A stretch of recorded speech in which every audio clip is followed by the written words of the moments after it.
Selamat sore Bapak Ibu Saudara yang dikasihi Tuhan Yesus Kristus. Shalom. Ya, puji Tuhan. Sore hari ini mari kita kembali belajar firman Tuhan. Setiap kesempatan yang Dia masih berikan kepada kita, mari kita akan bergunakan dengan sungguh-sungguh sehingga setiap kita akan terus semakin diperlengkapi di dalam Dia. Ya. Minggu ini adalah minggu yang terakhir di bulan ini. Kita masih belajar tema yang sama dengan minggu sebelumnya, yaitu peranan Roh Kudus di dalam pelayanan. Ya, Bapak Ibu Saudara, tahun ini Bapak Ibu Saudara sudah sangat banyak dibekali, gitu ya. Dan saya percaya juga Bapak Ibu Saudara sudah benar-benar mengerti apa yang Dia mau melalui karunia rohani yang Dia berikan kepada kita. Jikalau setiap kita yang percaya diberikan karunia rohani, maka setiap kita juga Dia mau kita masuk di dalam pelayanan. Ya, 2 minggu yang lalu saya katakan apakah pelayanan itu terlihat atau tidak, terjadwal atau tidak, tapi karena Bapak Ibu Saudara dan saya sudah diberi karunia rohani, maka artinya kita semuanya yang sudah diberikan karunia rohani, kita juga harus pakai itu untuk membangun tubuh Kristus. Di dalam pelayanan yang Dia percayakan kepada kita melalui karunia-karunia rohani yang Dia berikan kepada kita, maka selama bulan ini kita belajar bahwa kita sangat membutuhkan peranan Roh Kudus di dalam pelayanan kita. Supaya apa yang kita kerjakan memuliakan nama Tuhan Yesus Kristus dan memberkati semua orang. Bapak Ibu Saudara, saya ingin mengajak kita sore hari ini belajar bersama-sama tentang pentingnya pengurapan dan hilangnya pengurapan. Minggu lalu sudah disampaikan tentang perlunya setiap kita diurapi oleh Roh Kudus, ya. Dan saya percaya bahwa jikalau pada masa Perjanjian Lama pengurapan itu hanya bagi orang-orang tertentu, ya. Ada pengurapan bagi raja, bagi imam, bagi nabi, tetapi pada masa kini kita semua yang percaya, yang diberi karunia rohani, yang akan masuk di dalam pelayanan, Bapak Ibu Saudara dan saya menerima pengurapan itu. Di 2 minggu yang lalu saya juga mengatakan bahwa karunia dan kuasa adalah 2 hal yang dikaruniakan kepada kita bersama-sama. Kalau kita diberi karunia rohani, maka kita juga punya kuasa. Bapak Ibu, pengurapan itu artinya adalah kemampuan supranatural yang memampukan kita untuk melakukan tugas tertentu dari Tuhan, ya. Jadi pengurapan itu kemampuan supranatural. Kenapa dikatakan itu kemampuan supranatural? Karena sumbernya dari Dia, datangnya dari Dia, dan juga dikerjakan oleh Dia di dalam kehidupan kita. Nah, kemampuan supranatural ini untuk apa? Gitu loh. Kita nggak bisa menyalahgunakan karena sekali lagi kita diberi karunia, kita diberi kuasa, kita diberi pengurapan ini karena ada pekerjaan, ada tugas yang harus kita lakukan di dalam pelayanan ini. Itu sebabnya Dia beri itu kemampuan itu kepada kita. Dasarnya, asalnya dari Dia, sumbernya dari Dia, dan kita nggak bisa dapatkan pengurapan ini lewat manapun juga. Kita nggak bisa dengan kursus kita dapatkan pengurapan, nggak bisa kita sekolah kita dapatkan pengurapan, karena pengurapan ini datangnya dari Dia. Ya, Sumbernya dari Dia dan dikerjakan oleh Dia di dalam dan melalui kehidupan kita. Seperti tadi saya katakan bahwa dalam perjanjian lama ada pengurapan masing-masing. Untuk raja ada sendiri, untuk imam dan untuk nabi ada sendiri. Tapi pada masa kini pengurapan Roh Kudus diberikan kepada setiap orang percaya. Karena setiap orang percaya diberi kepercayaan untuk melakukan tugas pelayanan sesuai karunia rohani. Jadi tidak ada satupun di antara Bapak Ibu Saudara yang gak berguna di rumah Allah ini. Di dalam tubuh Kristus ini gak ada satupun di antara Bapak Ibu Saudara yang gak berguna. Sekali lagi saya katakan bahwa karunia rohani itu kita terapkan, baik itu pelayanan itu terlihat atau tidak, terjadwal atau tidak, tapi karena kita semuanya diberi karunia rohani masing-masing minimal itu satu, itu artinya bahwa kita semua punya tugas tertentu yang dipercayakan kepada kita. Dan untuk melakukan ini kita perlu pengurapan. Ya. Bapak Ibu Saudara, sore hari ini saya ingin mengajak Bapak Ibu Saudara untuk melihat dua raja dengan pengurapan, tapi juga dengan akhir yang berbeda. Dan ini akan menjadi contoh bagi Bapak Ibu Saudara dan saya bahwa ternyata dengan ketidaktaatan kita, pengurapan itu juga bisa hilang dari hidup kita. Ya. Yang pertama kita akan melihat satu contoh dari Raja Israel yang pertama, yaitu pengurapan atas Saul, ya. Kita baca terlebih dahulu di dalam 1 Samuel pasal yang ke-10. Bapak Ibu Saudara, saya ingin mengajak kita untuk belajar dari kitab ini saja, 1 Samuel, ya. Nanti meskipun ada beberapa pasal, tapi hanya ada 1-2 saja ayat-ayat referensi yang keluar dari 1 Samuel. 1 Samuel pasal yang ke-10 kita baca terlebih dahulu ayat 1. 1 Samuel 10 ayat 1. Lalu Samuel mengambil buli-buli berisi minyak, dituangnyalah ke atas kepala Saul. Diciumnyalah dia sambil berkata, "Bukankah Tuhan telah mengurapi engkau menjadi raja atas umatnya Israel?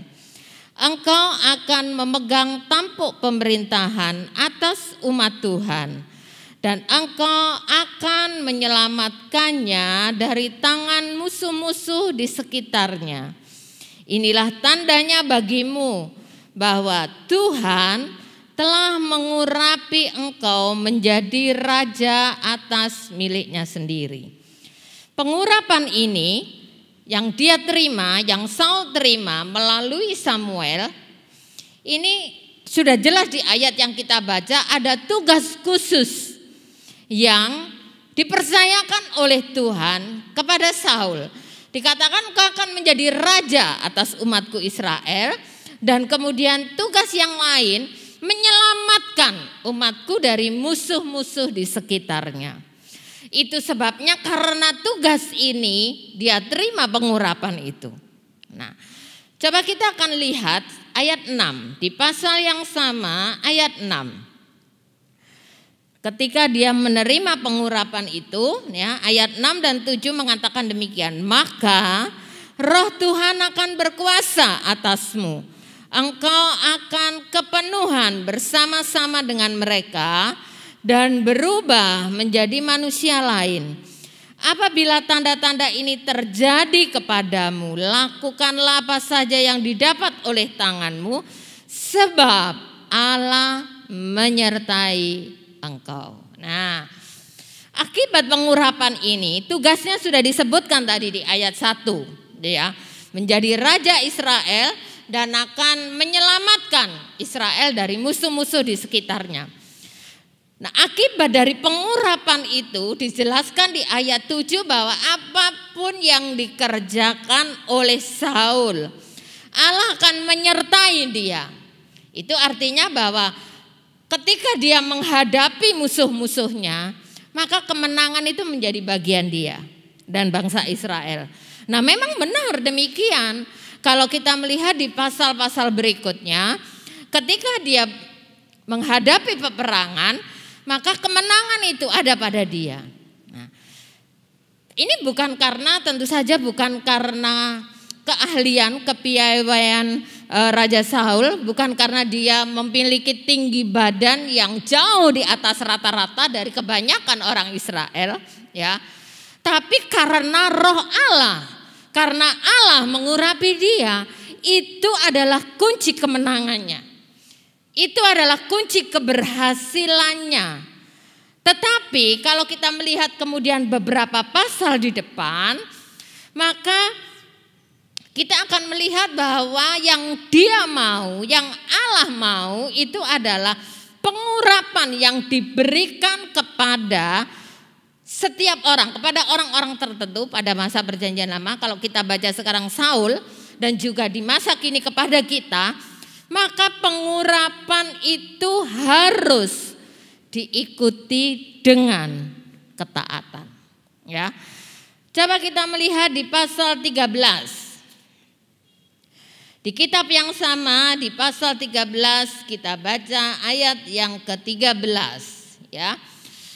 Kalau kita melihat dari judul perikopnya, itu adalah ketidaktaatan Saul waktu orang Filistin datang menyerang. Ini minggu lalu sudah disinggung juga, ya, bahwa Samuel menyuruh Saul untuk menanti kedatangannya 7 hari, gitu ya. Ketika bangsa Israel berhadapan dengan orang Filistin, dengan bangsa Filistin. Tapi sampai pada hari ke-7 Samuel tidak datang juga. Samuel belum datang juga, gitu ya. Sementara barisan Israel sudah mulai terdesak oleh tentara Filistin. Maka Saul mengambil keputusan yang sangat bodoh. Itu nanti ayat itu akan kita baca. Karena apa? Pengurapannya atas dia itu adalah pengurapan sebagai raja. Tapi karena dia menunggu Samuel ini tidak segera datang, maka dia mengambil alih apa yang seharusnya menjadi tugas Samuel. Ya, dia mempersembahkan korban karena dia pikir bahwa apa yang dia lakukan itu adalah benar karena ini dalam keadaan terdesak. Tapi pengurapannya bukan pengurapan imam. Itu sebabnya di ayat 13 mengatakan demikian. Kata Samuel kepada Saul, perbuatanmu itu bodoh. Engkau tidak mengikuti perintah Tuhan Allahmu yang diperintahkannya kepadamu. Ya, jadi dia mulai tidak taat. Apakah Samuel datang di hari ke-8, hari ke-9? Tidak. Samuel datang menepati janji di hari yang ke-7. Ya, tapi karena Saul ini tidak sabar, jadi mungkin dia menunggu, ini sudah hari ke-7 ini. Pagi hari dia tidak datang. Maka mungkin siang hari dia tidak datang Samuel. Maka dia mengambil keputusan yang bodoh ini. Dia tidak mengikuti perintah Tuhan. Sebab sedianya Tuhan mengokohkan kerajaanmu atas orang Israel untuk selama-lamanya. Tetapi sekarang kerajaanmu tidak akan tetap. Tuhan telah memilih seorang yang berkenan di hatinya. Dan Tuhan telah menunjuk dia menjadi raja atas umatnya. Karena engkau tidak mengikuti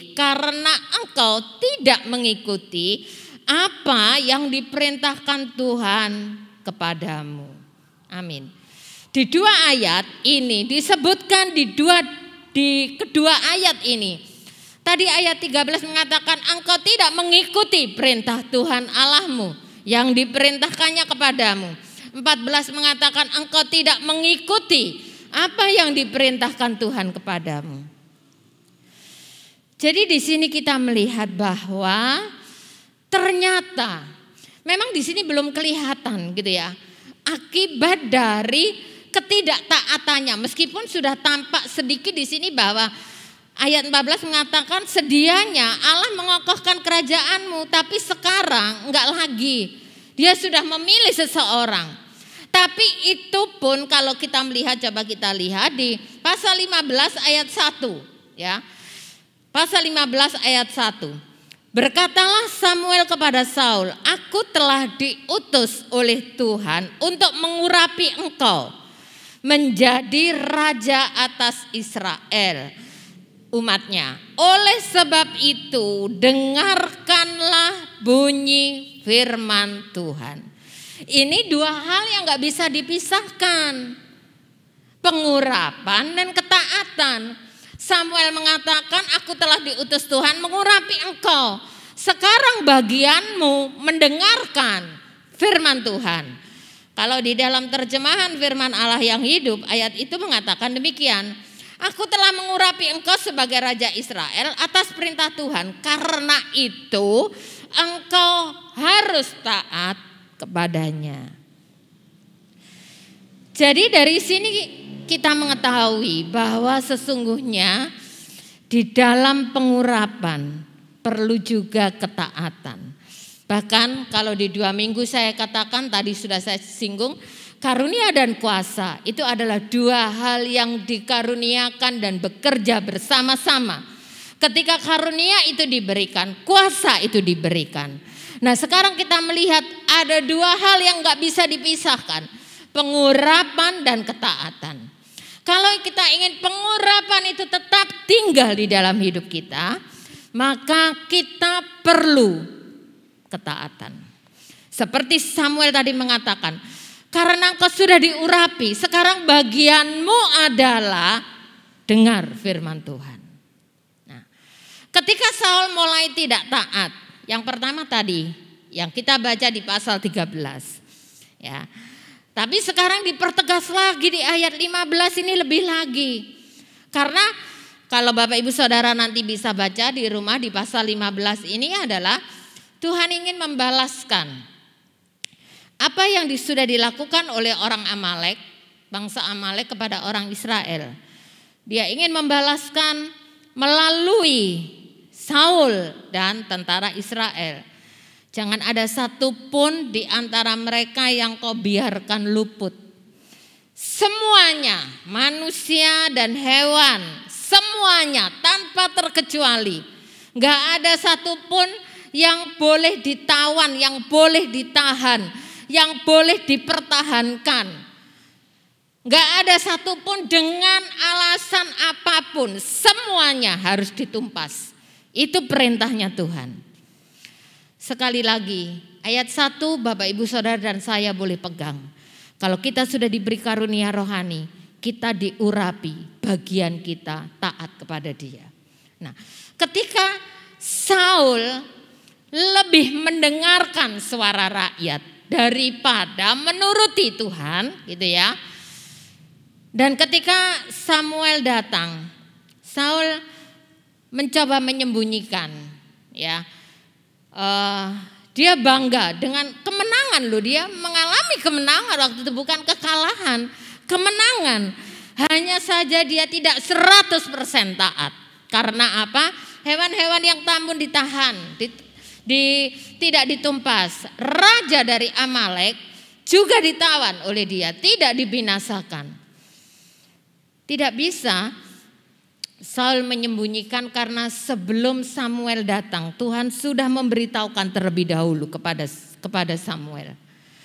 Dan kita melihat bahwa saat itulah kemudian Tuhan berkata bahwa aku menolak dia sebagai raja. Tuhan sangat dikecewakan dengan ketidaktaatan Saul. Samuel sebagai orang yang mengurapi, yang dipercayakan Tuhan mengurapi dia. Dia juga sangat kecewa. Samuel saja kecewa, apalagi Tuhan, gitu ya. Dan kalau kita lihat di ayat terakhir dari perikop ini dikatakan bahwa Samuel sangat berduka karena ketidaktaatan dari Saul ini. Dengan alasan apapun, bahkan ketika dia berkata hewan-hewan ini tidak ditumpas karena akan dipersembahkan kepada Tuhan. Itu pun bukan alasan yang bisa meluluhkan hatinya Tuhan. Itu bukan alasan yang membenarkan dia. Ketika Tuhan berkata tumpah semuanya, jangan sisakan, manusia, hewan, semuanya. Maka gak ada alasan bahwa ini dikhususkan, ini gak ditumpas karena akan dipersembahkan kepada Tuhan. Tuhan gak suka. Itu artinya bahwa Bapak, Ibu, Saudara dan saya, kita perlu sangat tahu bahwa kita gak bisa negosiasi dengan dia untuk mempertahankan kenyamanan hidup kita, untuk mempertahankan kebenaran diri kita sendiri. Kalau dia gak berkenan, maka itu artinya bahwa dia gak berkenan. Kalau dia perintahkan kita melakukan sesuatu, maka dia tahu bahwa apa yang dia perintahkan itu harus kita kerjakan. Dan kemudian kita melihat dari rentetan ketidaktaatan Saul ini, maka pasal 16 kita melihat ayat yang ke-14 bagian A. Tetapi roh Tuhan telah mundur daripada Saul. Sampai di situ saja. Ya. Ketika dia mulai tidak taat, maka kemudian hilanglah pengurapan itu. Karena roh Tuhan undur daripada dia. Dan kalau kita baca ayat berikutnya, maka sekarang yang menguasai dia itu adalah roh jahat. Roh jahat. Dan kita melihat bahwa kemudian dalam perjalanan hidup dari Raja Saul berikutnya, emang benar gitu loh. Bukan hanya ketika dia menghadapi musuhnya dan terdesak dan kemudian dia mempersembahkan korban sendiri yang harusnya menjadi tugas Samuel. Bukan juga ketika menghadapi Amalek ini dia tidak taat, tapi kemudian berikutnya dia terus hidup di dalam dosa. Semakin dia dikuasai oleh iri hati, oleh kebenciannya kepada Daud, dan sangat luar biasa. Dan itu menunjukkan bahwa pengurapan tidak tinggal tetap pada dia. Meskipun kita tahu kemudian di dalam perjalanan hidupnya, ketika Daud ada kesempatan di mana Daud bisa bunuh dia, gitu ya. Tapi Daud tidak mau melakukannya. Apa yang dia katakan? Aku tidak akan menjamah orang yang diurapi oleh Tuhan. Jadi Bapak Ibu, di sini kita melihat bahwa betapa pentingnya ketaatan di dalam kehidupan kita. Kita sekarang akan melihat untuk membandingkan. Kalau tadi apa yang terjadi pada kehidupan Saul, pengurapannya, ketidaktaatannya gitu ya. Dan kemudian hilangnya pengurapan. Sekarang kita akan melihat contoh dari Daud. Ya. Kalau tadi di pasal 13, ketika menghadapi Filistin dia sudah terdesak, dia mempersembahkan korban, Tuhan lewat Samuel sudah mengatakan bahwa aku akan memilih seseorang yang berkenan di hatiku untuk menjadi raja Israel. Dan kemudian kalau kita melihat di pasal 16 ini, ayat 1, kalau kita lihat di pasal 15 di ayat yang terakhir seperti tadi saya katakan bahwa Tuhan berkata kepada Samuel, berapa lama lagi kamu terus berduka cita karena Saul, gitu ya. Berapa lama lagi? Sekarang pergi ke Bethlehem, urapi seseorang untuk menjadi raja Israel. Nah, ayat 1 mengatakan demikian. Berkatalah Tuhan kepada Samuel, berapa lama lagi engkau berduka cita karena Saul? Kalau di ayat terakhir sampai matinya Samuel gak pernah ketemu lagi dengan Saul. Setelah kejadian di Amalek itu ya, berperang melawan Amalek itu. Bukankah ia telah kutolak sebagai raja atas Israel? Isilah tabung tandukmu dengan minyak dan pergilah. Aku mengutus engkau kepada Isai orang Bethlehem itu, sebab di antara anak-anaknya telah kupilih seorang raja bagiku. Kita lanjut di ayat yang ke-13. Samuel mengambil tabung tanduk yang berisi minyak itu dan mengurapi Daud di tengah-tengah saudara-saudaranya. Sejak hari itu dan seterusnya. Sejak hari itu hari kapan? Hari dia diurapi oleh Samuel. Sejak hari itu dan seterusnya berkuasalah roh Tuhan atas Daud. Lalu berangkatlah Samuel menuju Rama. Ya. Kalau tadi di 1 Samuel pasal 10 kita juga melihat ayat yang ke-7 tadi, ketika Saul diurapi, maka dikatakan juga Allah menyertai dia. Gitu ya. Allah menyertai dia. Maka setiap kali dia pergi berperang, kemenangan itu menjadi bagian dia. Seperti tadi saya katakan, itu bukan karena keahlian dia, bukan karena kegagahan dia, tapi karena penyertaan Allah. Nah, Daud juga begitu. Di ayat 13 ini kalau dalam terjemahan bahasa Indonesia masa kini mengatakan, sejak hari itu dan seterusnya, setelah dia diurapi oleh Samuel, roh Tuhan menyertainya. Bapak Ibu Saudara, keduanya sama. Dan kalau kita lihat perjalanan kehidupan Daud berikutnya, itu juga ditandai dengan hal-hal luar biasa, dengan kemenangan demi kemenangan. Meskipun dia sudah diurapi jadi raja, tapi tidak serta-merta waktu itu dia langsung duduk di tahta kerajaan Israel. Saul masih jadi raja. Ya. Dan itu pun dia tidak melakukan kudeta gitu. Daud tidak melakukan kudeta. Daud juga tidak merendahkan Saul. Dia tidak mengatakan aku yang sudah diurapi jadi raja menggantikan kau, sekarang kau turun dan pergi, aku yang akan duduk di tahta ini. Tidak. Ya. Dia tetap mengikuti apa yang Tuhan kehendaki bagi hidupnya. Bahkan kemana Saul mengutus dia untuk pergi, Tuhan menyertai dia dengan kemenangan demi kemenangan. Bapak Ibu Saudara, tadi di 1 Samuel 13 ayat 14 kita tahu apa yang menjadi dasar Allah memilih dia menggantikan Saul. Tuhan mengatakan bahwa dia berkenan di hatinya Tuhan. Daud ini berkenan di hatinya Tuhan. Kalau kita melihat di pasal 16, mulai dari ayat 1 ini ya, sampai dengan ayat yang ke-13, kita melihat bahwa ketika Samuel datang ke keluarga Isai, Daud tidak ada di tengah-tengah mereka. Ya, Daud tidak ada di tengah-tengah mereka. Daud sedang menggembalakan domba di padang. Dan kalau kita melihat pada waktu itu Isai kan sudah mengatakan gitu ya, bahwa aku akan datang ke rumahmu untuk kita makan bersama-sama. Dan semua anaknya ada kecuali Daud. Dan ketika Samuel minta, coba aku mau lihat anak-anakmu gitu ya.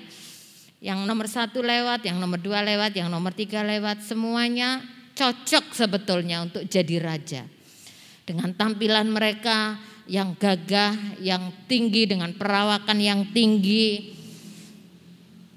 Kalau kita baca ayat ini juga mengatakan cocok ini. Samuel sudah mengatakan dalam hatinya cocok ini. Ini pasti yang dipilih Tuhan. Tapi Tuhan katakan tidak. Sampai semua anak yang ada di rumah dikatakan Tuhan gak ada pilih mereka semuanya. Dan Samuel mengatakan sudah habis, ini saja anakmu. Dan baru kemudian Isai katakan masih tinggal 1 yang bungsu. Kalau misalnya Samuel tidak bertanya, mungkin Isai pun tidak akan memanggil Daud untuk pulang. Tapi karena Samuel katakan sudah cuma ini anakmu, gak ada lagi yang lain.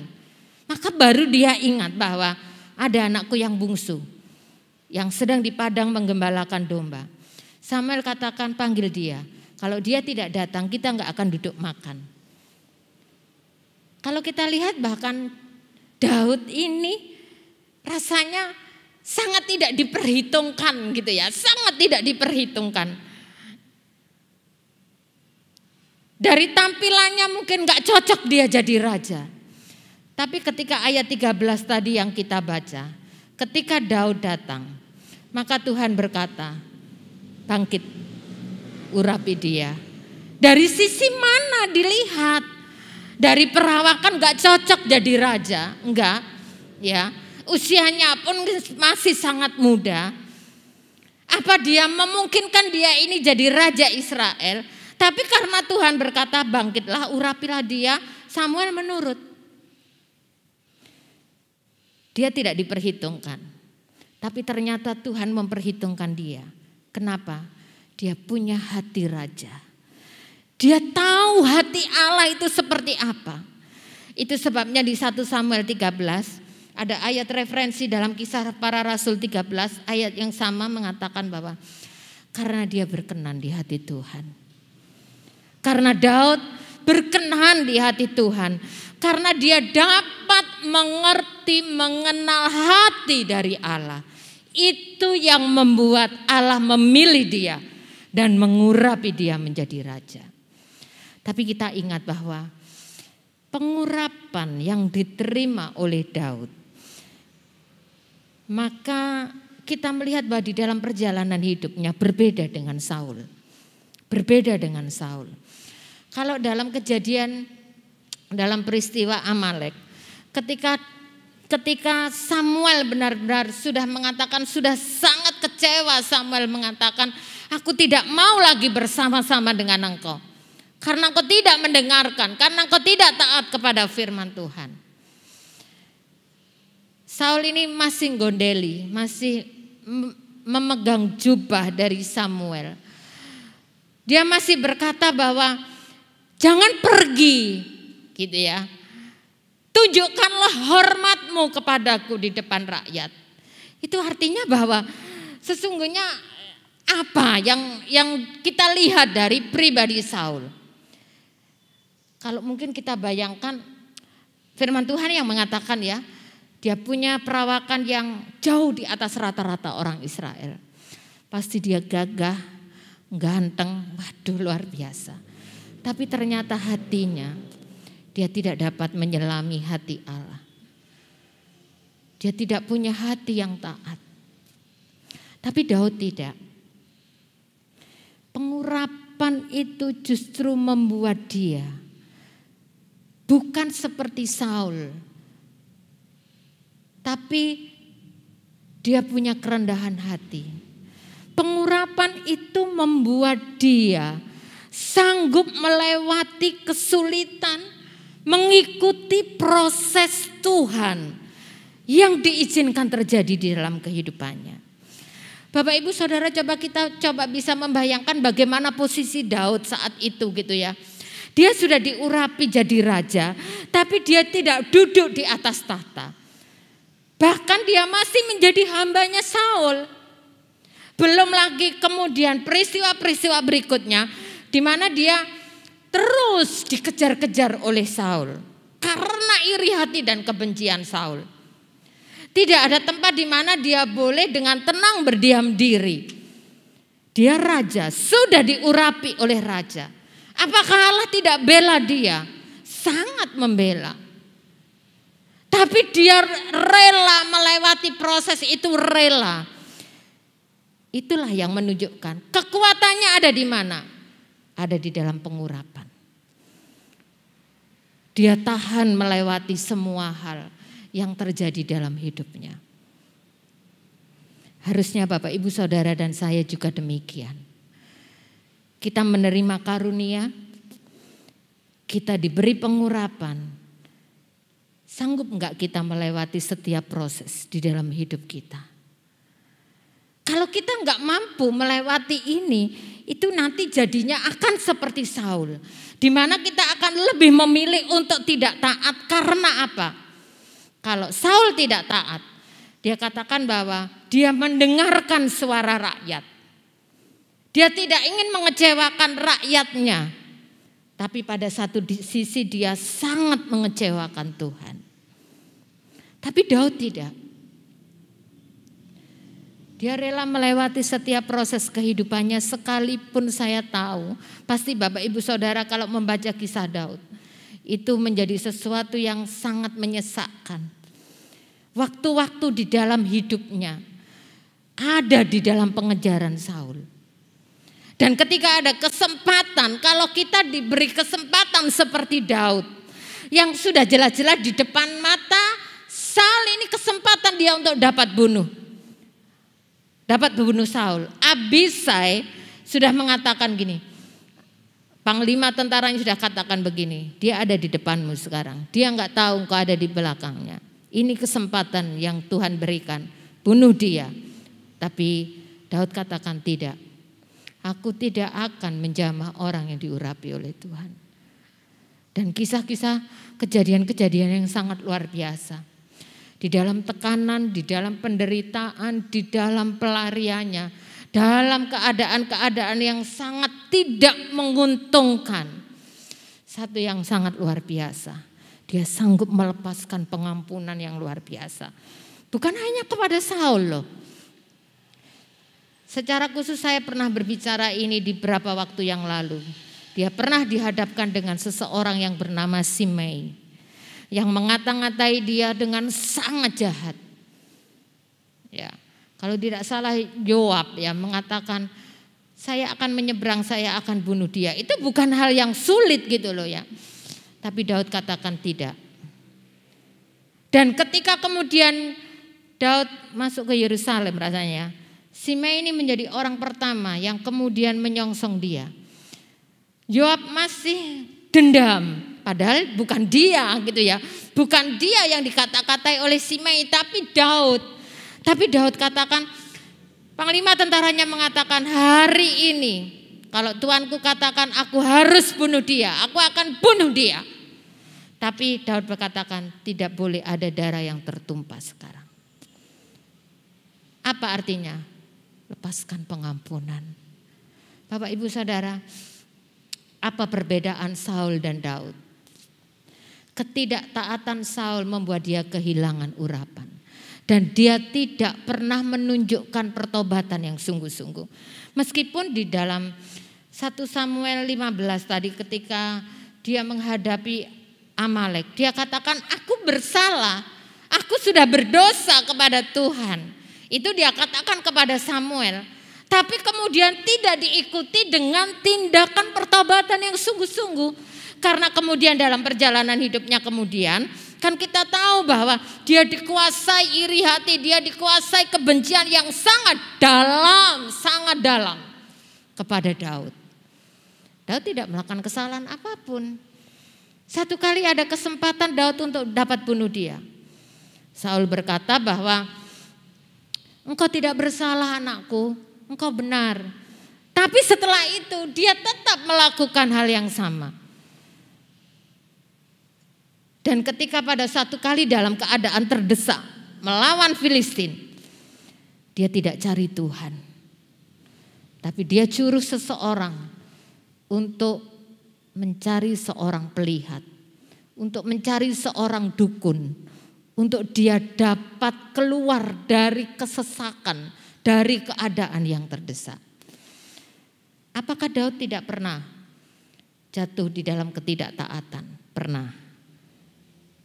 Pada waktu dia sudah menjadi raja, dia pernah jatuh di dalam dosa perzinahan, di dalam pembunuhan secara terencana. Ketika dia mengambil istri Uria dan dengan jelas-jelas membunuh Uria, meskipun itu tidak dilakukan dengan tangannya sendiri, tapi ketika dia menyuruh panglima tentaranya di dalam peperangan yang sangat dahsyat, taruh Uria di barisan paling depan. Itu artinya bahwa ketika Uria ditaruh di barisan paling depan, apa harapan Daud? Uria terbunuh, istrinya dia ambil. Tapi ketika itu dinyatakan bahwa itu menjadi dosa kesalahan yang sangat besar, Daud bertobat. Dan dia tidak pernah melakukan kesalahan. Dia tidak tinggal di dalam dosanya. Meskipun itu dosa yang mungkin menurut kita itu dosa yang sangat besar. Tapi pertobatannya yang sungguh-sungguh. tetap membuat Allah berkata, dia berkenan di hatiku. Bukankah itu sesuatu yang luar biasa? Coba kita melihat di dalam Mazmur pasal yang ke-51. Ini adalah doa Daud ketika dia ditegur telah melakukan kesalahan di hadapan Tuhan karena berzina dengan Batseba. Mazmur 51 ayat 9 sampai 13 mengatakan demikian, bersihkanlah aku daripada dosaku dengan hisop, maka aku menjadi tahir. Basuhlah aku, maka aku menjadi lebih putih dari salju. Biarlah aku mendengar kegirangan dan sukacita, biarlah tulang yang kau remukkan bersorak-sorak kembali. Sembunyikanlah wajahmu terhadap dosaku, hapuskanlah segala kesalahanku. Jadikanlah hatiku tahir ya Allah, dan perbaharuilah batinku dengan roh yang teguh. Janganlah membuang aku dari hadapanmu, dan janganlah mengambil rohmu yang kudus daripadaku. Amin. Luar biasa ya Bapak Ibu Saudara. Dan tinggal pengurapan itu tetap tinggal pada Daud. Bagaimana sekarang dengan Bapak Ibu Saudara dan saya? Kita masing-masing sudah diberi karunia rohani. Itu artinya Dia berikan kita kuasa. Dia berikan kita pengurapan untuk dapat mengerjakan tugas-tugas yang Dia percayakan kepada kita di dalam tubuh Kristus ini. Seberapa besar ketaatan kita kepada Dia, sebesar itu pengurapannya atas hidup kita. Tapi kalau kita memilih untuk terus tidak taat, maka sama seperti apa yang terjadi pada Saul, itu juga terjadi pada kita. Saul tetap bisa jadi raja tanpa pengurapan, tapi hidupnya dikuasai oleh roh jahat. Dia terus berada di dalam dosa. Bapak Ibu Saudara dan saya, kita tetap bisa melayani tanpa pengurapan. Bisa, kalau sesuai talenta kita tetap melayani bisa. Tapi Tuhan gak berkenan dengan pelayanan kita. Yang Dia mau adalah 1 Samuel pasal yang ke-15 tadi mengatakan. Samuel mengatakan kepada Saul, aku telah mengurapi engkau menjadi raja. Sekarang bagianmu adalah dengar firman Tuhan. Sore hari ini Dia berkata kepada kita, aku telah mengurapi engkau semuanya menjadi hambaku. Aku sudah mengaruniakan kepadamu karunia-karunia rohani. Bagianmu sekarang adalah taat kepadaku. Dan ketika kita tinggal dalam ketaatan, maka pengurapan itu akan tetap tinggal dalam hidup kita. 1 Yohanes 2 ayat 27 kita baca. 1 Yohanes pasal 2 ayat 27. Ayat yang cukup panjang. Kita akan baca bersama-sama ayat ini. 1 Yohanes 2 ayat 27 mengatakan demikian. Sebab di dalam diri kamu telah tetap ada pengurapan yang telah kamu terima daripadanya. Karena itu tidak perlu kamu diajar oleh orang lain. Tetapi sebagaimana pengurapannya mengajar kamu tentang segala sesuatu. Dan pengajarannya itu benar, tidak dusta. Dan sebagaimana Ia dahulu telah mengajar kamu, demikianlah hendaknya kamu tetap tinggal di dalam Dia. Amin. Di sini ada bagian ayat yang mungkin jangan sampai kita menyalahartikan. Dikatakan bahwa karena itu tidak perlu kamu diajar oleh orang lain. Maksudnya bukan berarti ketika kita terima pengurapan kemudian kita nggak perlu dengar firman dari orang lain. Kita nggak usah datang ibadah. Kita nggak usah ikuti renungan firman Allah. Kita nggak usah ikut ibadah, nggak usah mendengarkan firman Tuhan yang saya sampaikan, yang Pak Samuel sampaikan, atau yang Bapak Ibu Saudara dengarkan hamba-hamba Tuhan menyampaikan firman Tuhan. Tidak. Tapi artinya ayat ini bahwa ketika pengurapan itu kita terima, ketika Bapak Ibu Saudara membaca sendiri firman Tuhan, ketika Bapak Ibu Saudara bersaat teduh dan merenungkan firman Tuhan, maka Roh Kudus bisa mengerjakan, memberikan pengertian kepada Bapak Ibu Saudara tentang firman yang Bapak Ibu Saudara baca. Bapak Ibu Saudara bisa menggali sendiri firman Tuhan, bisa mendapatkan hal-hal yang baru dari firman Tuhan. Dan ayat ini, kalau saya menyimpulkan ayat yang panjang ini, katakan bahwa di mana ada pengurapan, itu berarti kita akan tetap tinggal di dalam Dia. Kita akan tetap tinggal di dalam ketaatan kita. Jadi Bapak Ibu Saudara, pelayanan yang berhasil di mata Dia bukan sekedar kita dapat melakukan tugas pelayanan yang sudah diberikan. Tapi pelayanan yang berhasil di matanya adalah melayani dengan urapan. Dan itu bukan hanya kita mampu mengerjakan. Saya tahu dengan talenta kita mampu mengerjakan setiap tugas-tugas itu. Tapi bukan itu. Tapi sesungguhnya ketika pengurapan itu diberikan, maka kita juga akan mampu melewati setiap proses di dalam pelayanan kita seperti yang Dia mau. Bahkan kalau proses itu akan mengusik kenyamanan kita, tapi kalau itu akan membuat Dia disenangkan karena pelayanan kita, ikuti proses itu. Siapa yang menguatkan? Pengurapan. Jadi Bapak Ibu Saudara, mari dengan apa yang Dia sudah berikan kepada kita. Bapak Ibu Saudara dan saya sangat istimewa di mata Dia. Dia berikan, Dia percayakan kepada kita tugas pelayanan di dalam rumah Allah ini. Maka Dia juga memberikan kita pengurapannya. Bagian kita sekali lagi, mari kita dengar apa yang Dia katakan dan hidup taat kepadanya. Jadi kalau dalam perjalanan pelayanan ini, kita masuk di dalam prosesnya Tuhan. Sama seperti Daud tadi ya. Dia sudah jadi raja tapi seolah-olah dia masih mengalami hal-hal yang harusnya itu tidak terjadi pada hidupnya. Tapi dia mau, dia rela melewati semuanya. Kita juga demikian. Kalau Bapak Ibu Saudara dan saya, kita mampu melewati setiap proses yang Dia mau itu terjadi dalam kehidupan kita untuk memurnikan pelayanan kita. Maka lewati semuanya. Saya percaya pengurapan yang Dia berikan itu, itulah kekuatan kita. Keberhasilan kita itu karena penyertaannya di dalam kehidupan kita. Amin.